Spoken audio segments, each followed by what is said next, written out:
Hi అండి. ఇవాళ మనం ఎంతో టేస్టీగా, ఈజీగా అయిపోయే ప్లేన్ బిర్యానీని చేసుకుందాం. ఫస్ట్ మనం స్టవ్ మీద బిర్యానీ ప్యాన్ పెట్టుకుందాం. దాంట్లోని ఆయిల్ అండ్ ఘీ వేసుకోవాలండి. బిర్యానీకి రెండు ఎక్కువ ఉంటేనే బాగుంటుంది టేస్ట్. ఆయిల్ ఘీ కొద్దిగా హీట్ అయ్యాక మనం హోల్ బిర్యానీ స్పైసెస్ వేసుకోవాలండి. కొద్దిగా ఫ్రై అవనిద్దాం.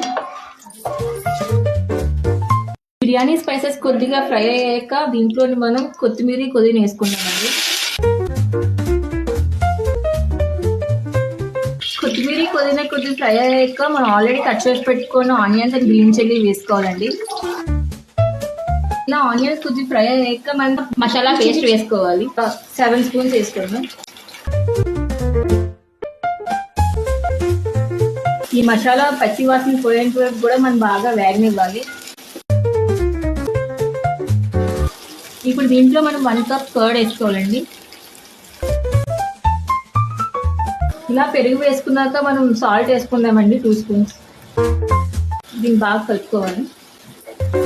ఇలా పెరుగు వేసుకొని మనం దీన్ని కొద్దిసేపు మగ్గనివ్వాలి. కొద్ది మగ్గాక ఇప్పుడు మనం దీంట్లో వాటర్ వేసుకోవాలండి. దీనికి 4 గ్లాస్ బాస్మతి రైస్ తీసుకున్నాను. 1కి 1.5 కిలో వేసుకోవాలి వాటర్. ఇది 4-6 గ్లాస్ వేసుకుంటున్నాను.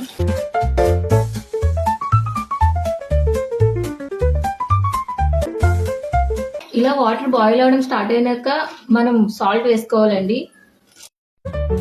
ఈ వాటర్ అనేది మనకి బాగా సాల్టీగా ఉండాలి, లేకపోతే మన బిర్యానీకి సాల్ట్ తక్కువ అవుతుంది.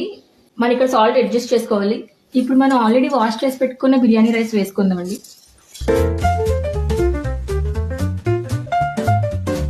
బిర్యానీ రైస్ వేసాక మనం 1 స్పూన్ బిర్యానీ ఎసెన్స్ వేసుకుందామండి. ఇప్పుడు దీన్ని బాగా కలుపుకొని మూత పెట్టుకొని కుక్ చేసుకోవాలండి.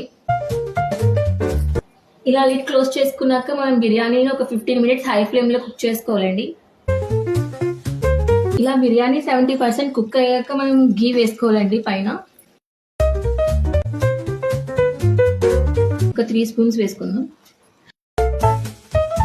ఇలా వేసుకున్నాక మళ్ళీ లిడ్ క్లోజ్ చేసి సిమ్ పెట్టుకొని ఒక 5 మినిట్స్ కుక్ అవనిస్తే మన బిర్యానీ రెడీ అయిపోతుంది.